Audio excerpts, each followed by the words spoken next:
یہ سازشیں انہوں نے کی، اور نتیجہ یہ نکلا کہ اگلے دن والد سے پھر اجازت لے کر ڈال آئے، اس طرح کا معاملہ کر آئے اور جھوٹے بہانے بنانے لگے کہ بھیڑیا کھا گیا جو ہے یوسف کو علیہ السلام۔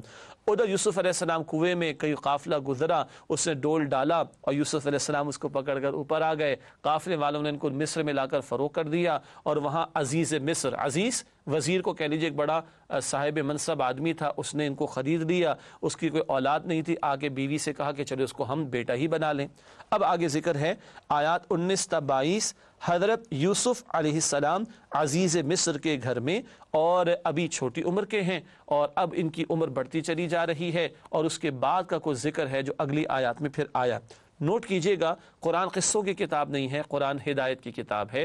یہ نہیں بتایا جاتا کہ اتنے سال گزر گئے اور اتنے سال گزر گئے، نہیں، قرآن کو اس سے دلچسپی نہیں، قرآن تو اہم باتوں کو وہ بیان کرتا ہے جن میں عبرت کا اور ہدایت کا سامان ہوتا ہے۔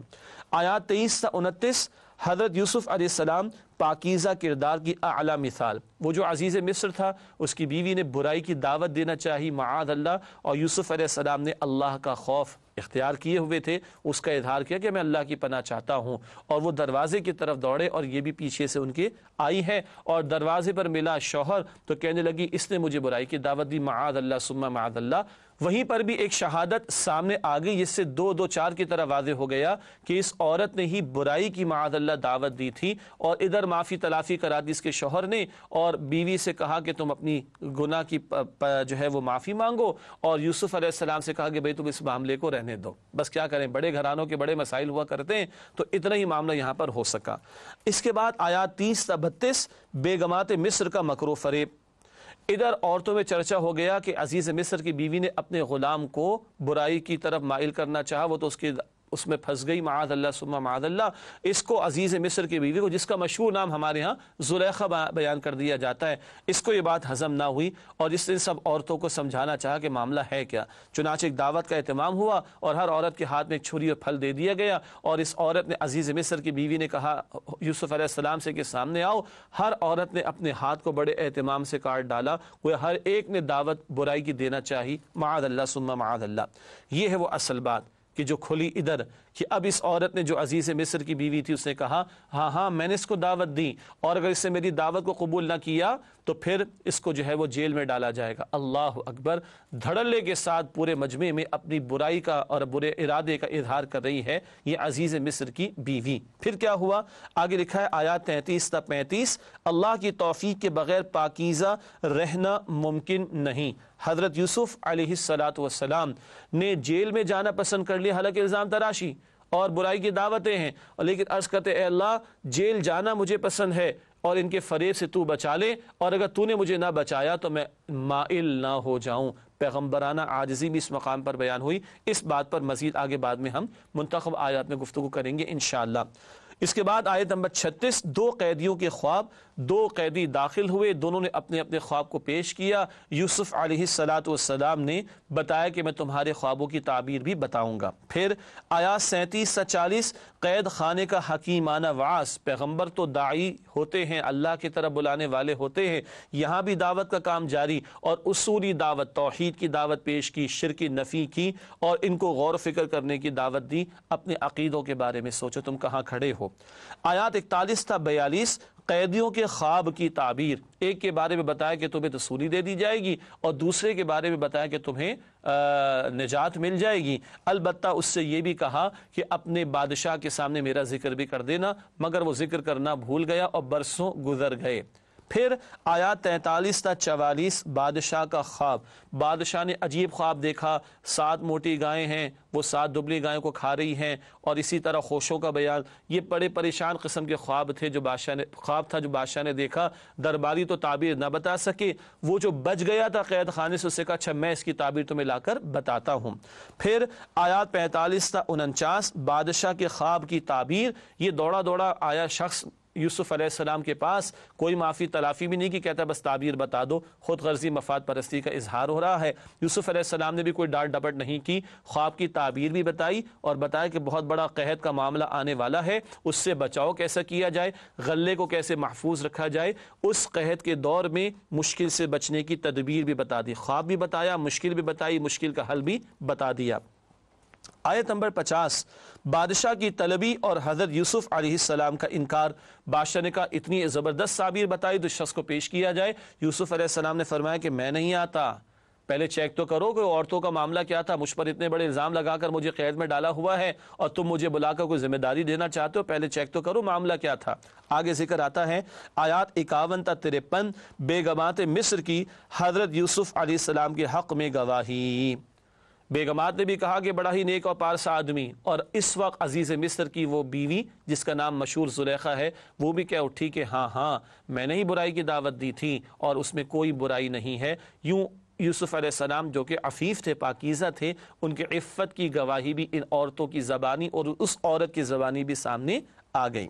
پھر آیات 54 تا 57 حضرت یوسف علیہ السلام کے لیے منصب خاص بادشاہ نے بلایا اور کہا کہ زمین کے خزانے آپ کے حوالے کیے جاتے ہیں، مراد زراعت کا معاملہ ہو، خزانے کا معاملہ ہو، ان سب پر آپ کو ذمہ داری دی جاتی ہے. کہاں کنویں میں ڈالے گئے تھے اور کہا اللہ تعالیٰ نے اتنا بڑا منصب عطا فرمایا ہے. ایک نقطہ اور نوٹ کیجئے گا ناظرین کرام، سورہ یوسف میں داستان یوسف کا بیان ہے علیہ السلام، مگر داستان محمدی کا ذکر ہو رہا ہے صلی اللہ علیہ وسلم. مکے والوں کو بھی بتا رہے کہ تم کیسا اقدام کر رہے ہو رسول اللہ علیہ السلام کے خلاف. جس اللہ نے یوسف علیہ السلام کی حفاظت فرمائی کنویں میں اور منصب عطا فرما دیا مصر میں، وہی اللہ محمد رسول اللہ علیہ السلام کی حفاظت فرمائے گا اور آپ کے ہاتھوں اللہ کا دین غالب ہو کر رہے گا.